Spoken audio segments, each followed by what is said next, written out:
Sarah Moody. Mr. Speaker, the question I have today is for the government representative in the Senate, Senator Gold. The crisis in pediatric hospitals has reached a new and worrying height. Earlier this week, the Children's Hospital of Eastern Ontario, CHEO, had to call in the Red Cross to support patient care during this extraordinarily difficult respiratory infection season. An important underlying contributor to this acute crisis is the fact that our pediatric healthcare system is undersized and is unable to support our children and their complex and diverse health needs. Speaking to pediatric healthcare leaders, they're worried about the backlog of children awaiting surgeries. Today, of the children waiting for surgeries, 50% are waiting longer than is medically recommended, a pre-pandemic number that compares to 35%. And one leader told me that this is probably one of the worst in the industrial world and called it embarrassing.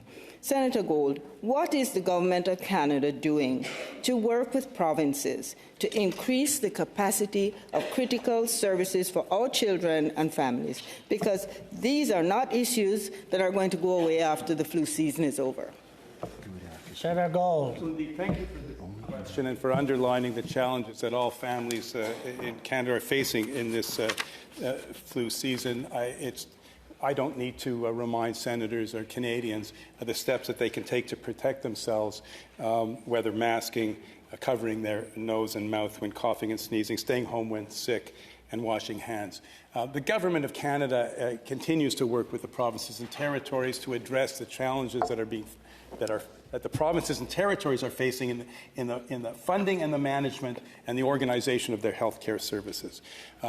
For its part, the Government of Canada has taken significant steps by establishing a coalition for action for health workers to inform immediate and long-term solutions, immediate and long-term solutions to address these challenges, including challenges in the workforce, introducing measures to facilitate the entry of foreign national physicians as permanent residents, and announcing a chief nursing officer to provide strategic advice from a nursing perspective to Health Canada on priority policy and program areas. The government's priority remains to do its part to work with provinces and territories, and as the Minister of Health has said on previous occasions, invites the provinces and territories and certainly the leaders of those provinces to allow the Ministers of Health to work with the Minister of Health of Canada to find durable solutions for the challenges that face us all.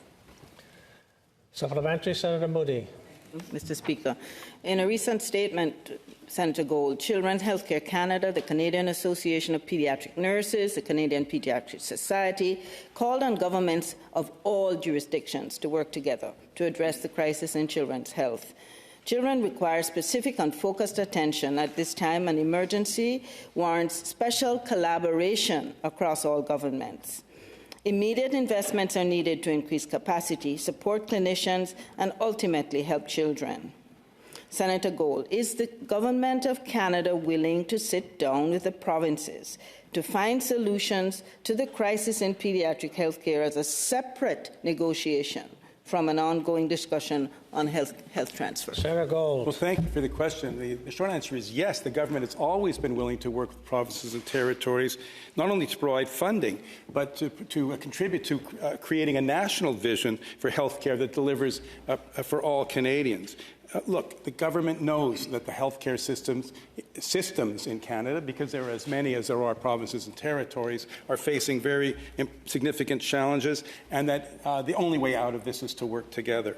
The government remains ready to work with provinces and territories to further discuss healthcare priorities, including pediatric care, and is aiming to do so. And hoping it has the collaboration of the provinces to reduce backlogs, to support healthcare workers, to enhance access to family health services, and using the data that is gathered by the provinces and using our digital technologies to better serve Canadians going forward. Sir.